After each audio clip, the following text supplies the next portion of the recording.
حضور عاجز نکمے آئے، قبول ہوئے سلام آقا۔ تبوک کے موقع پر نا اونٹ پہ بیٹھے تھے، پیچھے رہ گئے، اونٹ سست تھا، تھک گیا، چل نہیں رہا تھا۔ حضرت ابو ذر غفاری رضی اللہ تعالیٰ عنہ پہلے تو اسے لے گئے یہ گاؤں میں کہ اونٹ بیمار ہو گیا، اس کا علاج کرایا، لیکن جب وہ ٹھیک نہ ہو سکا نا تو اونٹ وہیں چھوڑ دیا۔ حضور صلی اللہ علیہ وسلم کے پیچھے ضرور پہنچنا ہے میدان تبوک میں، تو جو سامان تھا وہ سارا پشت پہ رکھا اور اکیلے ہی چل دیے، تنے تنہا اور پیدل۔ سامنے سے گرد اڑتی ہوئی نظر آئی تو لوگوں نے کہا حضور پتہ نہیں کون آیا ہے۔ فرمایا تمہیں نہیں پتہ، مجھے تو پتہ ہے نا، ابو ذر غفاری آیا ہے۔ ابو ذر غفاری آئے۔ پھر حضور نے فرمایا یمشی واحدہ و یموت واحدہ و یبعث واحدہ، فرمایا یہ تنہا چلتے ہیں، یہ تنہا ہی دنیا سے جائیں گے، تنہا ہی اٹھائے جائیں گے، تنہا چلتے ہیں، تنہا ہی دنیا سے جائیں گے، انتقال تنہا ہی اٹھائے جائیں گے۔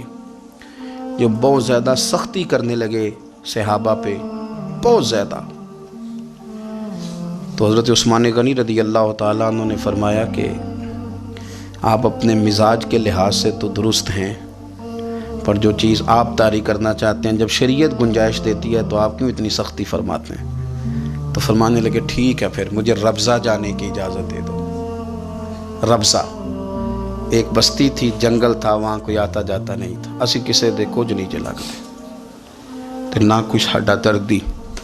حضور نے کہا تھا نا یمشی واحدہ، تو اکیلا چلے گا، ربضہ چلے گیا۔ حضرت سیدنا عثمان غنی نے کہا یہ کچھ بکریاں لے جاؤ، دودھ پی لیا کرنا۔ فرمایا عثمان مجھے مال کی تو ضرورت پہلے دن سے ہی کوئی نہیں، مجھے تو رب رسول کی ضرورت ہے، ان کی کرم نوازیاں میرے ساتھ رہتی ہیں۔ تشریف لے گئے، وہاں تنہا کھجور کے خشک ٹکڑے کھاتے، عبادت کرتے، اللہ کو یاد کرتے۔ بڑے بڑے لوگوں نے آ کے کہا کہ ابو ذر آپ کی بڑی شان ہے، ہمارے ساتھ چلیں۔ فرمایا چھوڑو، کہاں منشور ہم اور کہاں ہنگامے محبت کے، ایک حجرے میں رہتے ہیں، خدا کو یاد کرتے ہیں، ضرورت کوئی نہیں، جہاں ہوں نا وہاں میں ٹھیک ہوں، حاجت نہیں۔ وصال کا وقت آ گیا، دنیا سے جانے کا ٹائم آ گیا، اکیلے ہیں، بیوی ہے اور بیٹی ہے، جنگل کا علاقہ ہے، حج ہو گیا، رستے بند ہو گئے، بیمار ہو گئے۔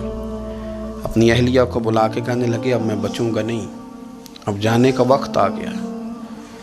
میں نے فقیری جو حضور کی دیکھی تھی اس میں نے وقت گزارا ہے، اور دیکھ میں جا بھی فقیری میرا لے سجدہ سا توڑ نہیں پائی، جان بھی دیتی تیرا تیرے، اب جانے کا وقت ہے۔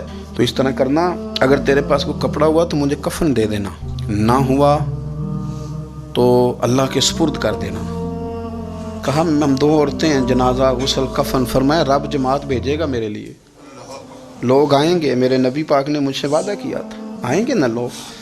تو اہلیہ کہنے لگی ابو ذر آپ کو کیسے پتہ ہے کہ آپ اس صحرا میں انتقال کر جائیں گے، اللہ شفا دینے والا ہے۔ فرمانے لگے ہم 3-4 لوگ بیٹھے تھے تو حضور نے فرمایا تھا تم میں سے ایک شخص صحرا میں اکیلا انتقال کر جائے گا، تو وہ میرے جتنے باقی ساتھی تھے وہ سارے انتقال کر گئے، اب میں اکیلا ہی بچا ہوں، مجھے پتہ ہے وہ میں ہی ہوں، تو تم دیکھنا تمہیں کوئی نہ کوئی مل جائے گا غسل کفن کے لیے۔ آپ کی اہلیہ کہتی ہیں کہ میں اٹھی، کبھی دوڑ کے میں باہر جاتی، سڑک پہ جا کے دیکھتی کوئی گزر رہا ہے، پھر میں آ کے کہتی حج ختم ہو گیا ہے، رستے بند ہو گئے ہیں، کون آئے گا جنگل میں؟ پھر میں آ کے ان کی تیمارداری کرتی، پھر اٹھ کے جاتی، پھر میں آ کے تیمارداری کرتی۔ اچانک میری نظر پڑی تو ایک چھوٹا سا قافلہ آ رہا تھا، اس قافلے میں چند لوگ تھے اور سب سے بڑھ کر صحابی رسول حضرت عبداللہ ابن مسعود بھی تھے۔ میں نے ان کو اشارہ کیا تو وہ دوڑے آئے، کہنے لگے بہن کیا ہے؟ میں نے کہا یہاں ایک شخص ہے، تمہاری تھوڑی سی ضرورت ہے اس کو۔ تو عبداللہ ابن مسعود کہنے لگے کون ہے بی بی؟ کہتے ہیں میں نے کہا کہ وہ ابو ذر غفاری ہیں۔